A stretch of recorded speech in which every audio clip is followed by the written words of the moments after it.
So, who's ready to talk about some licensing? Okay, all right. Well, our next panel is sort of a dream team panel when it comes to licensing.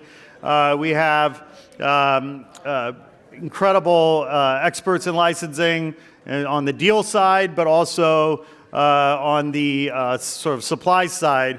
We have artist Human on the panel, who's done some amazing licensing projects in her career. Hey, Human, welcome. Please, I think the mic's on. We've got our new friend Adam Unger coming in from Evolution Marketing. Hey, Adam. Hi, buddy.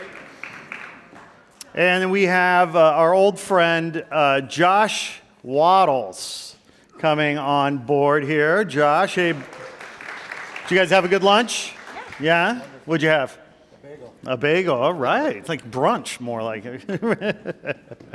So, licensing. Human, you've done some licensing deals. Tell us about the deals you've done. I started out with my first product collaboration in 2009 for the North Face. I did a capsule collection. And since then, I've done a few other product collaborations.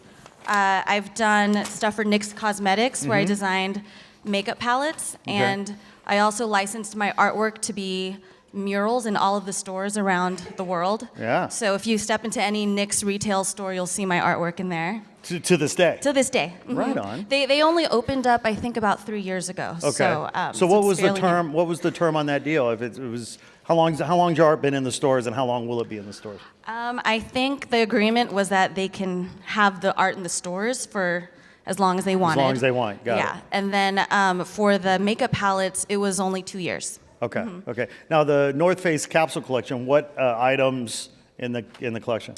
So there were duffel bags, shoulder bags. It was all women's stuff, so it was like jackets, sweaters, t-shirts, skirts. It was actually a really extensive collection. And that was right at the beginning of me even figuring out what I was doing with my art. Right. So I wish I came to something like this so I could learn about sure. all of that stuff, because it wasn't a very good deal. Oh, really? No.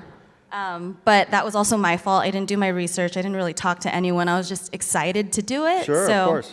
Kind of signed off on stuff right away, and basically gave them all my work almost for free. Yeah, right. Were other artists part of that? Sometimes these brands, they do these programs where they're really celebrating that line with that artist. Were you one of several artists that was part of a program? Or? It wasn't part of a program. I think the North Face just does collaborations. Like they were collaborating with snowboarders and I think other illustrators and stuff. Right.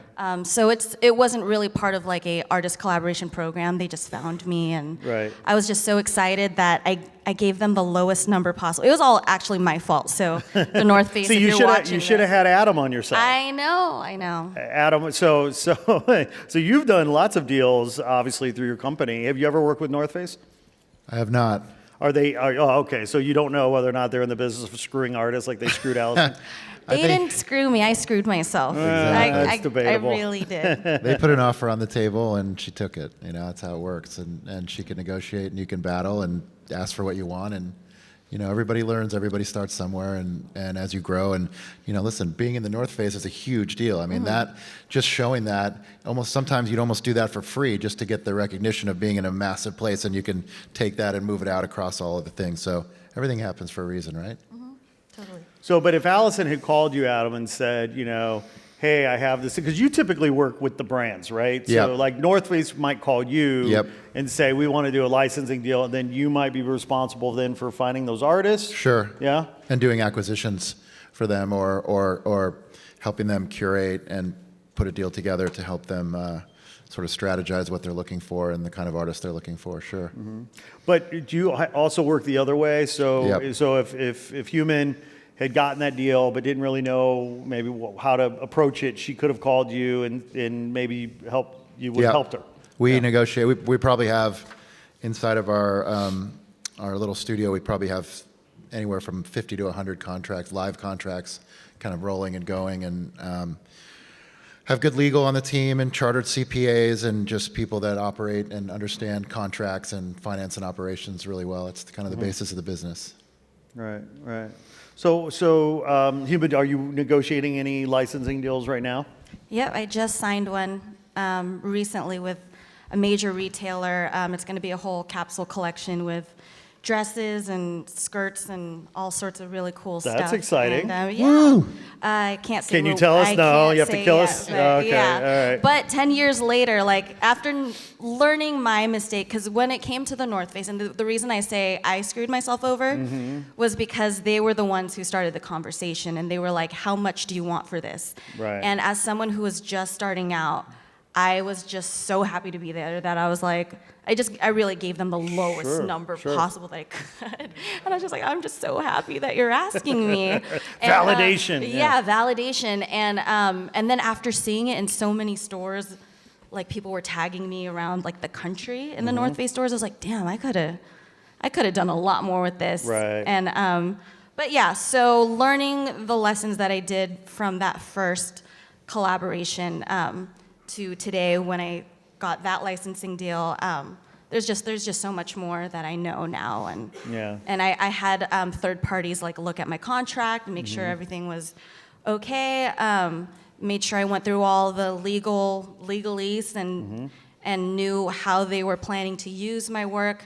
And also this time around, I went through a licensing agency, and they helped put it in clearer terms, like how long this is going to be used for, how much I'm going to be paid up front, how much I'm going to get in royalties.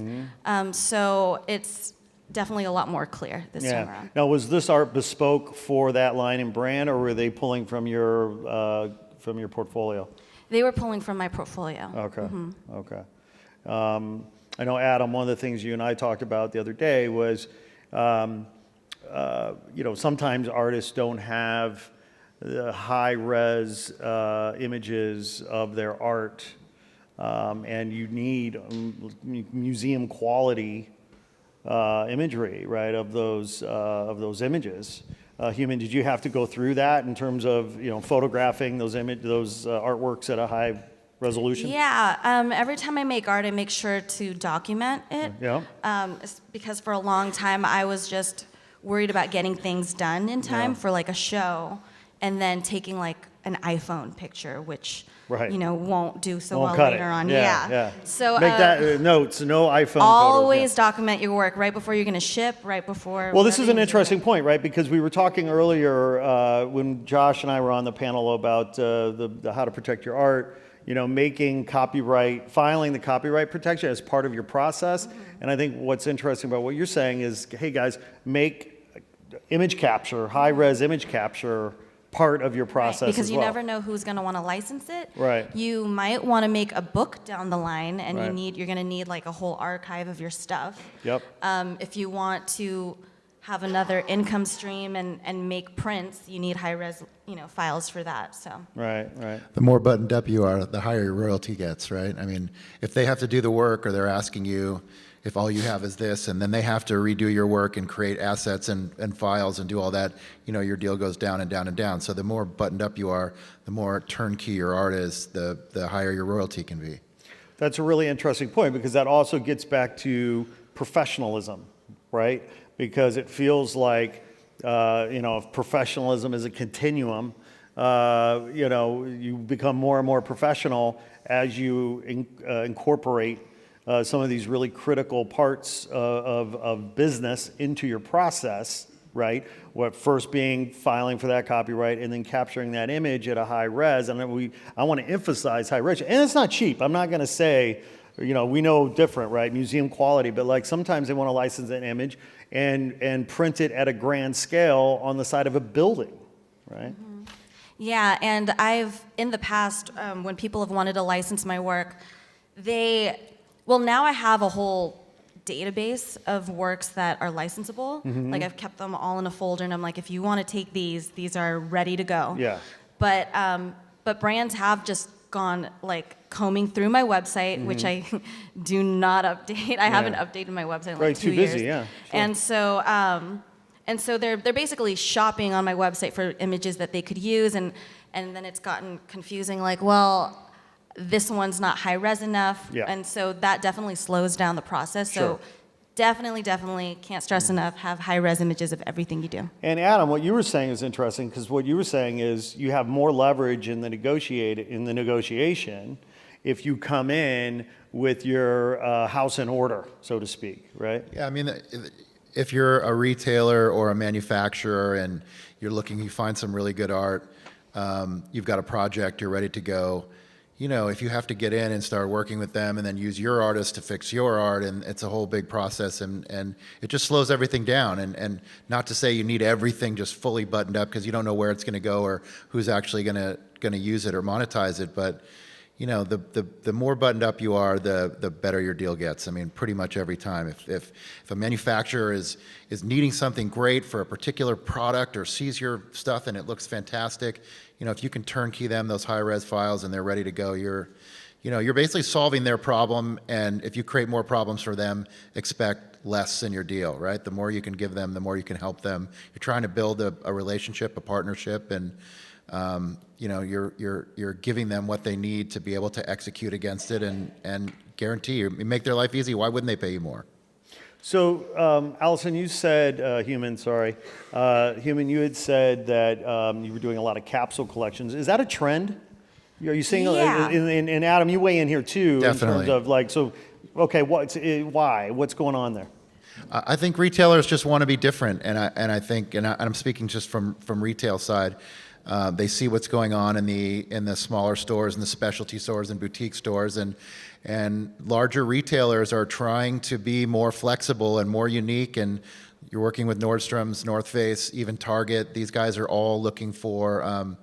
They want to set themselves off. They want people to come to the stores. They need bodies in their stores. So if there's a collection, in some cases they're not even making money from that capsule collection. They're trying to get bodies into the stores, because there's no way you're walking into a Target to buy one thing, right? If you can buy other stuff, it's kind of the same old story with big retailers. I mean, the milk and eggs are in the back. By the time you get there and get back, you're going to want something else. So, you know, often these big retailers, they almost form these positions as almost a loss leader. Just if you have a point of view or something unique, or you're hot or trending or whatever it is, they want people in the store. They'll do cool stuff. They'll do collaborations just so that they have something compelling that they can talk about. Well, it sounds like it's kind of lower risk for them as well. Sure. Doing a capsule collection. Well, I mean, it's versus a not. full. Listen, I mean, they have, you know, major retail has they have it all broken down, and every square foot has to drive X amount of revenue. So if that square footage is not driving the massive amount of revenue that a 4-foot end cap should have, they base that off of what it's going to take to market to get people in the store. So is that a commercial, or is that is that one of those in newspaper things? Whatever their costs of doing the business are to get people in, the capsule collection and having somebody with a unique point of view or a unique artist, that can be more valuable than a commercial or anything else. So they weigh it all. I mean, they're super data scientists now at retail, and I think that's a good thing. I think that's positive, because if they see your stuff and they know it can work, and they know you've got an audience or a point of view or something unique, then they understand how to harvest and use it and derive revenue for both. Because they're not in the business of taking risk. Not much. I mean, it may look like a risk, but it's not. I mean, there's so much data. I mean, you've got, you know, I was at Target recently, and they've just got like a fleet of like all these like 25 to 35-year-old that look exactly the same, and they're just hammering away and figuring stuff out, and you're like, oh my God, they know before you even walk in the door with anything you have, they know everything about whatever you've done all the way through, from week to week sales, from day to day sales. It's all there. So I mean, it's great to take advantage of it. I think overall it's better. I think, you know, you don't want to put them in a risk. You don't want to be in a big risk position. So if you do get something done with a major retailer or a manufacturer, the thought that it's all laid out there beautifully is it cuts out a lot more risk, and you can have a successful relationship. Human, how involved were you? I know you can't talk much about this new project, but you know, how involved have you been, you know, with your licensing deals? Sounds like this most recent one, maybe you were a little more hands-on in terms of the sort of direction of it. Yeah, I was definitely more hands-on. They also let me know about the season that they're going to be releasing it around. So sort of around like festival season. So that would mean that it's certain types of fashion that you could expect. And so they made sure that I was aware of the samples that they were going to be making. Yeah, so then they chose their images that they really liked and superimposed them on all the silhouettes. And there was like one thing with rhinestones that I hated. I was like, take out the rhinestones. So you had veto power. Yeah, because at the end of the day, it was down to me saying, No rhinestones? no, I was like, no way. So they definitely kept me very much in the loop. Yeah, good. But also, I was asking a lot of questions too. Whereas the first time around, I was, like I said, I was just so happy to be there. I was like, I don't care what you do with it. And then I ended up being unhappy with how it came out. Right. But I mean, this is your IP. Yep. This is, your creativity, and you're allowing someone else to put it out onto the world on their products. So at the end of the day, it really is about, are you going to approve this? Because, Yes. So I would say just, be involved with the deals that let you do that. Right. What I find interesting, fascinating about what you're saying is, I mean, look, if Disney is licensing Mickey Mouse, they're absolutely going to be anal retentive about how that brand, how their IP, how Mickey Mouse gets manufactured, applied to a backpack or whatever the case might be. And in this case, you were the brand that they were, conscientious about making sure that your work and your IP was represented to your liking, which I think is a great testament to them and you as well. Adam, you were going to weigh in there? I mean, yeah, you were the Mickey Mouse in that particular case, so you're going to want to. That's high praise. That's by the way. Yeah, but you have a point of view of how your art should be translated into product. I mean, we sort of look at it like, you're creating this like flat art canvas or wallpaper, and they're gonna pull that wallpaper and wrap it around a mug or put it on this or all these different things for it, and then sometimes it gets blown out of proportion or it doesn't look right, and you're like, whoa, and you're not really. I don't think it's mostly like, that looks bad. It's just you're basically trying to help them show what the art looks like better. I mean, they've got all these retailers and manufacturers. They've got their own designers with their own opinion, and your goal is to really work with them and work together and together sort of build this thing. I mean, again, you're getting the royalty. They're employees that are in the place, so you want to inspire them that you're great to work with. You've got great image-ready art, high res. You got everything together, and it makes everybody happy. I mean, the whole thing starts to roll out a lot easier. Right. Josh, when you were at DeviantArt, I mean, you balkanized millions of artists, all this IP, some of which is appropriated, but some of which is original. To what extent were you guys a lightning rod for licensing opportunities? Oh, I mean, one of the cornerstones of DeviantArt had been, I mean, the company may change with its new direction, but just this sort of organic environment for artists to function with artists, right? So then as the art became more well-known and the location became more well-known in the commercial sphere, we could have glommed onto that and chose not to. Right. So why? Why did you choose not to? Because we felt it interfered with creating the social network. Okay.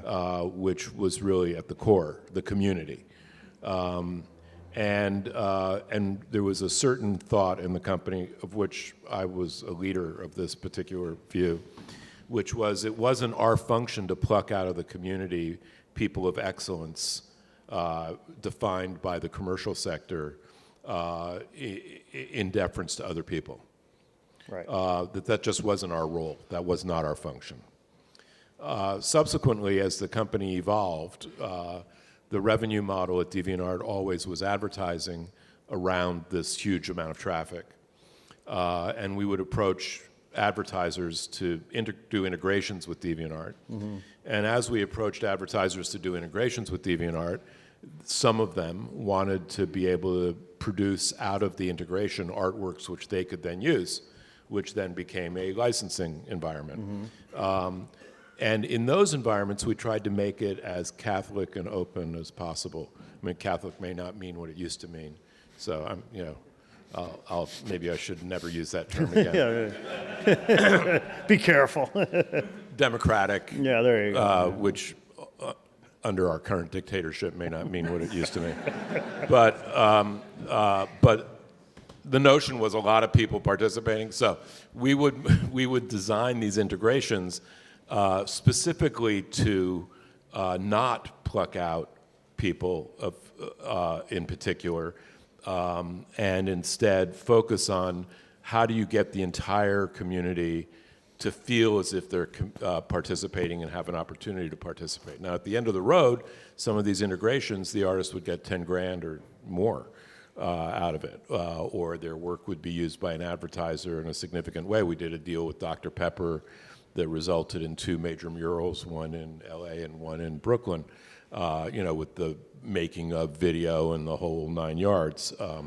And the wonderful thing was the person who, quote, won in the sense that their work was picked for the mural in Los Angeles had never been west of Detroit, had never been east of Detroit, was 21 years old, young woman, had to come with her father because she was too scared to travel. Had never obviously had their artwork made into a whole wall right near the Paramount Studios in Los Angeles, and stayed in a hotel in Hollywood, and all of that stuff. Yeah. And the head of marketing from Dr. Pepper, and all the hoopla. And that for us was our model, right? If we could pull that off, we really felt that we were enabling things. Yeah. Subsequently, we had integrations like, for instance, Sony cameras. They were launching a new camera series, and they picked 4 or 5 photographers off of DeviantArt, gave them the cameras, had them take pictures. We did a little editorial around it, and everything you would expect. They got paid for doing what they did, and they got their cameras, and the community reacted to their work. On DeviantArt, I never thought those were as successful as the ones that were more organic and that elevated the community. And then in many of our integrations, there are these people in Indonesia, guys, and in Eastern Europe who will produce work and work to produce work at a level that countries like the United States are not, frankly, competent to do. They will put in 500 hours, to get $2,000, commission, right? And just work their tails off, and they're highly, highly trained in art schools and in digital, particularly in digital media, in those countries. There are a lot of incredible training going on there. Right. And those people would be on DeviantArt, right? So, for them, it was their opportunity to get a Western audience. For them, Right. So it's completely different and foreign in many ways to what you're talking about in your, highly commercial business. It's a much more sort of organic flow, but with lots of licensing issues. So, the one thing that we really insisted on, most contests for art, run by, let's say, McDonald's. They own the art 100%. They make that clear. Every single submission they own, whether it wins or not, blah, blah, blah, blah, blah. Which is shocking if your 4-year-old is playing with crayons and submits it for a sweepstakes for a cheeseburger, and you find out they can put it on a billboard and never compensate you for it.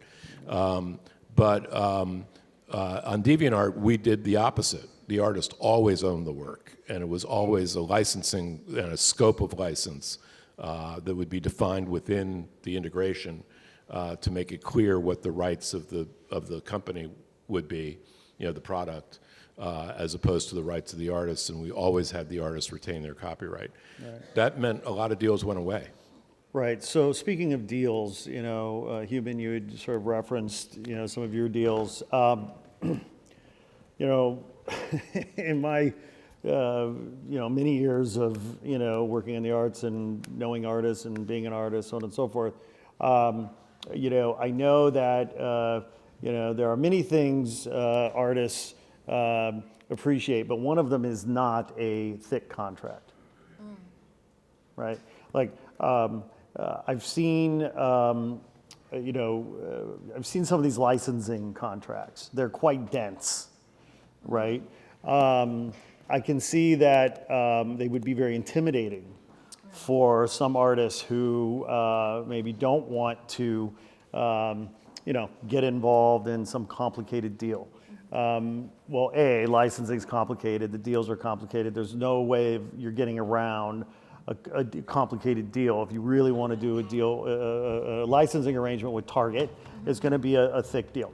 Talk a little bit about your experience, reading these contracts and, reviewing them. Did you find them off-putting at first? Were they, I know maybe the North Face deal was kind of simple, but talk about that a little bit, because the point I'm trying to get at is the fact that, if artists are serious about doing licensing deals, they're also going to have to be serious about reading complicated deal arrangements. Definitely. I would suggest just doing as much research as you can about licensing deals, and don't be lazy about it. Just read through it, try to figure it out. Because if you're saying no to a licensing deal because it's just too complicated and you don't want to read, then maybe it's not for you. Yeah. So I would say just pore over it for a few nights, look it over.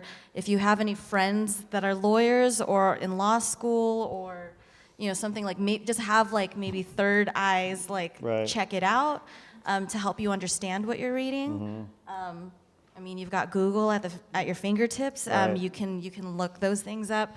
They are daunting, but you owe it to yourself Right. to put in that sort of work, because licensing deals are really a great opportunity. It's a lot of exposure, and it's also passive income for you because you don't have to make anything new. So you hit the nail on the head on a couple different things. Passive income, right? So we all want to make money when we sleep.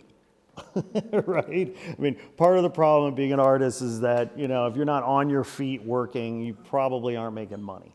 So the trick is to figure out how to make money when we sleep, passive income. And artists are well positioned to do that because we are creators of intellectual property that can be licensed to make that money when you sleep. What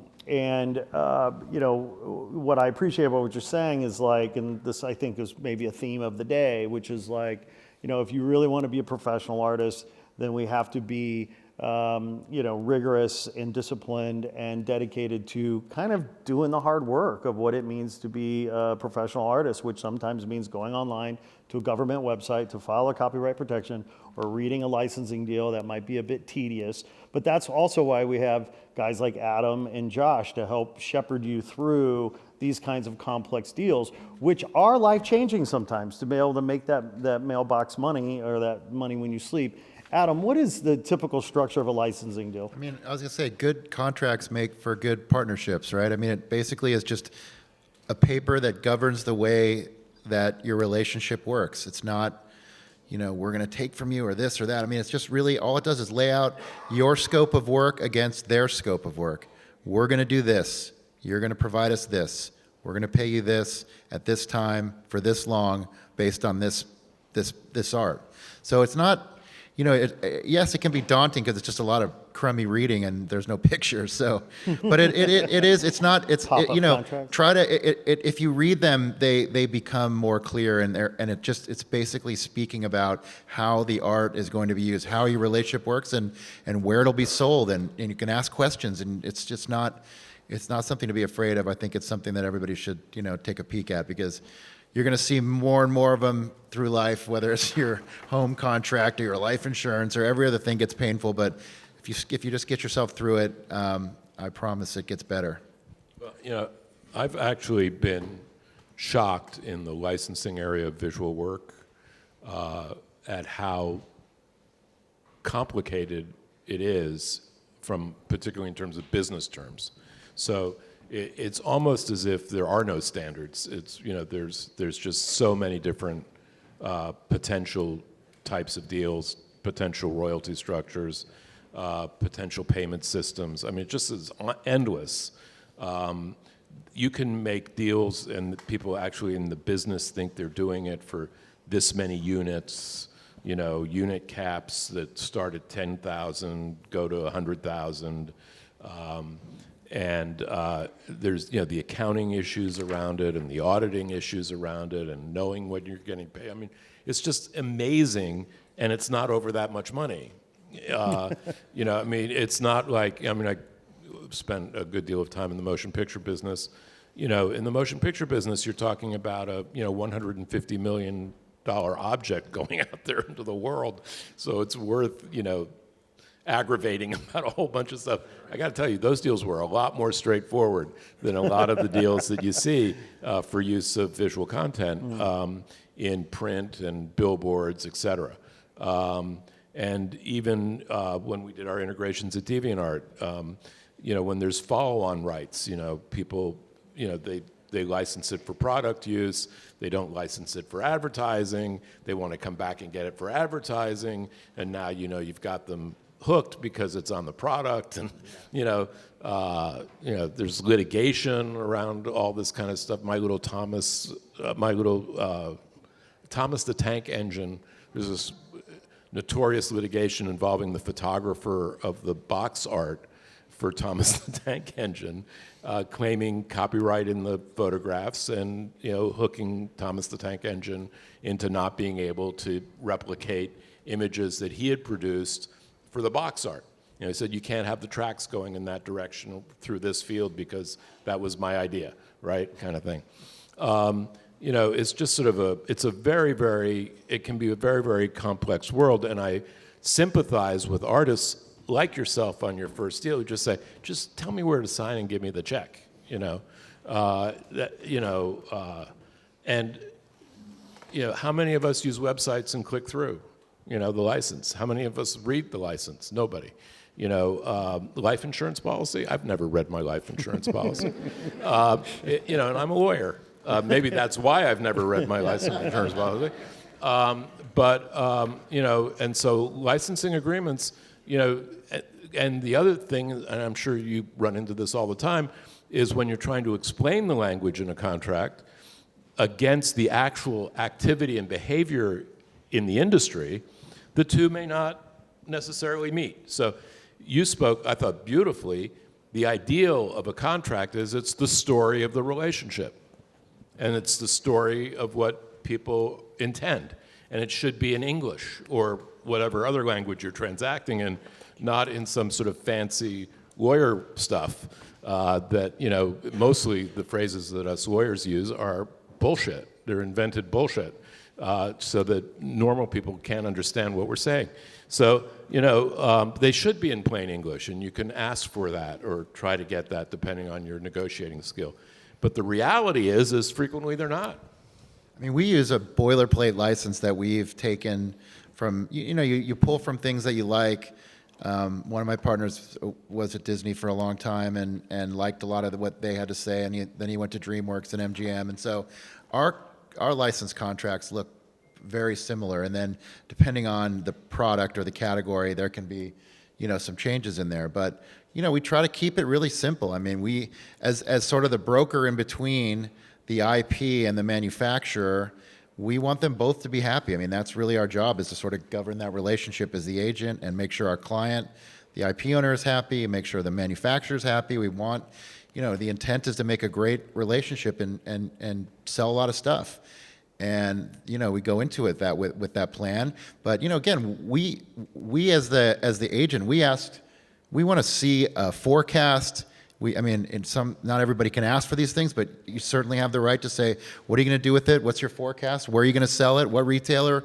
I mean, these are all legitimate questions, and you can say it's going to help me, develop the art better for you, but these are all legitimate questions, and we roll up a whole forecast and basically we ask for a 3-year forecast for what each potential a licensee is going to do with the IP or the art or by category. So it's gotten a lot tighter. It's not as loosey-goosey as it was, where you just sign a deal and then you're like, hey, I've got these 5 categories. Now I want to add this. I want to add this, and you just say no problem. Everything's an amendment. Everything's sort of buttoned up, and there's a forecast, against each category of product that our intended licensee is going to do. So, it's all out there. I mean, you bring up some points of some licensing deals gone bad, and of course those are out there, and there's always a lot of them. But there's so much licensed merchandise at retail. Every single thing you see is more often than not a licensed deal. So most of it, 90% of it is working and it's good and it's happening. And so I think it's a good thing. I think if you want to be a commercial artist and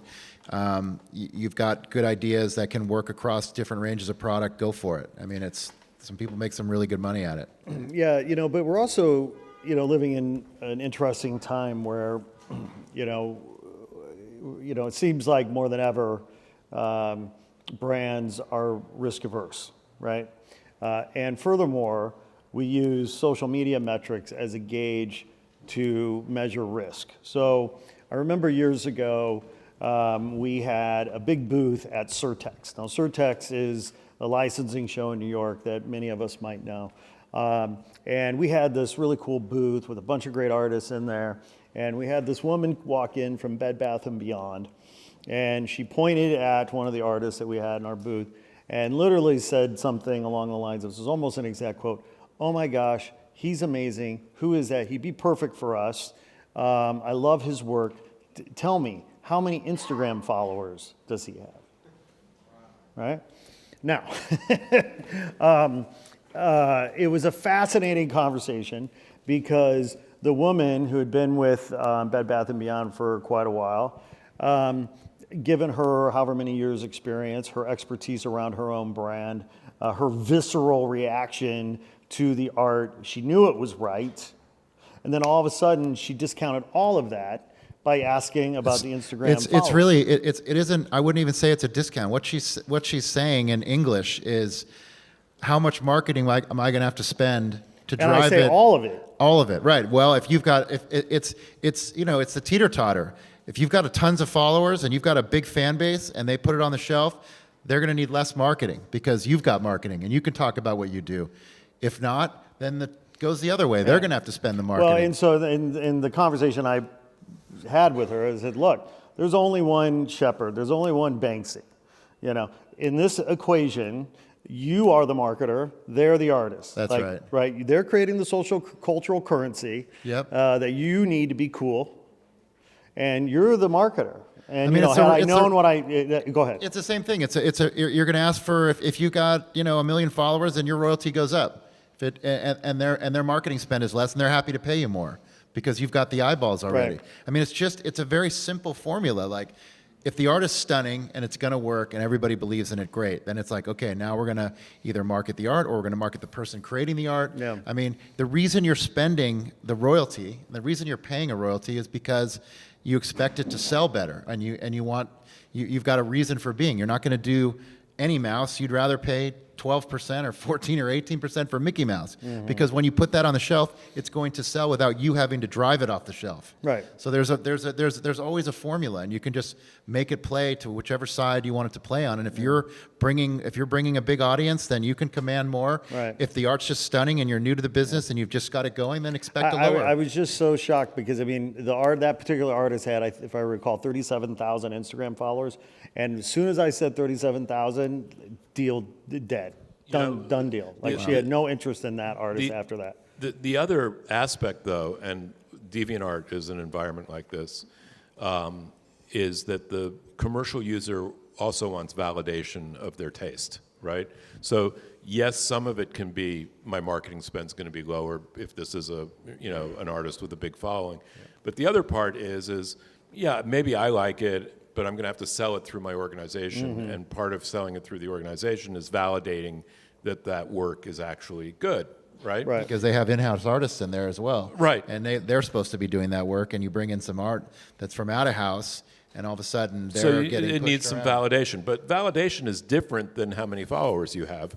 So, your social network activity can be actually very useful in building up your validity and the validity of your work, right? So, it's back in the music business days when MySpace was around.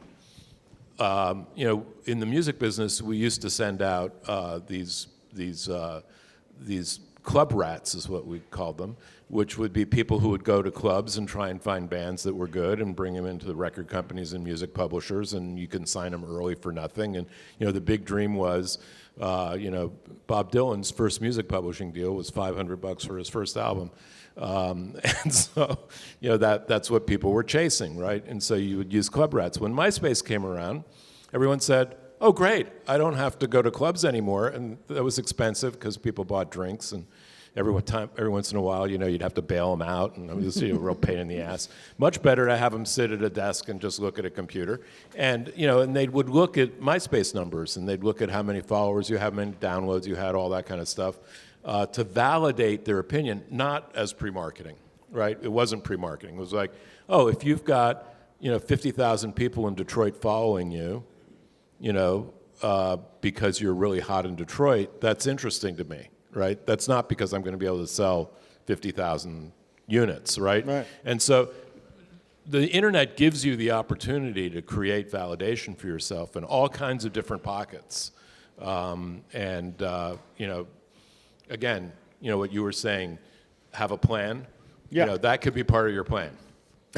Right, sure.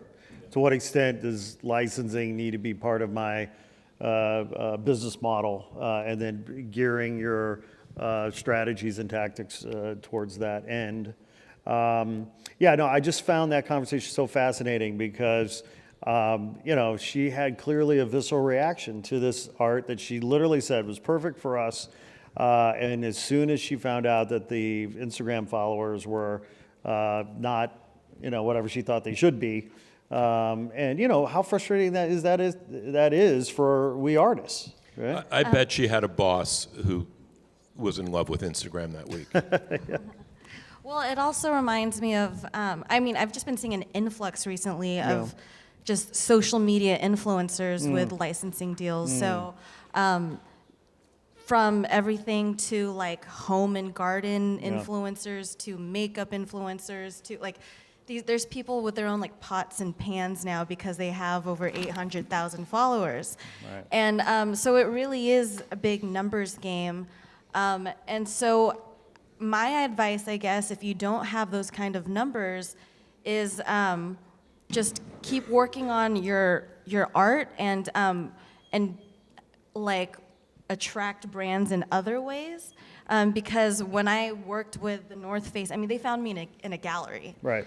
And then from there, other brands were like, oh, she's done this. She's already done product. Mm-hmm. And so it was less about my numbers, but more about she has relationships with brands now. Right. And so I would say don't let the follower count thing like bring you down. Right. But just position yourself so Right. that brands will see that you're working hard. Well, you said the I word, right? You said influencer, and I think part of what's happening too is I think the halcyon days for influencers are kind of over. I think people are kind of waking up to. The major driver of that, speaking from the side of the tech business, if I may, is that the numbers are fake. Yes. So, right. If 800,000 influencers actually represent 800,000 followers actually represents 300 people who give a shit, Right. They're beginning to realize it's only 300 people who give a shit. Right. So, Right. They're becoming that's more undermining- sophisticated Well, it's and just savvy undermining around. the validity of the metric. Right. You're Right. Well, now they know there are click farms and you can buy the numbers and so on and so forth. Adam, one of the things I wanted to ask you about, there's this trend I've seen, I guess it's a trend, I don't know. I call them long tail licensing deals. And they tend to be, I think, part of the print-on-demand world where if I'm, name your manufacturer. I'm trying to think of a website right now, but Nuvango or I'm not sure. But basically what happens You're is... talking about Cafe Press and those type of things. Thank you. And so what it is, they're looking for content. They're looking for art. Yep. And so they have these boilerplated deals that they'll license your art for, 1%, 2%, 3%.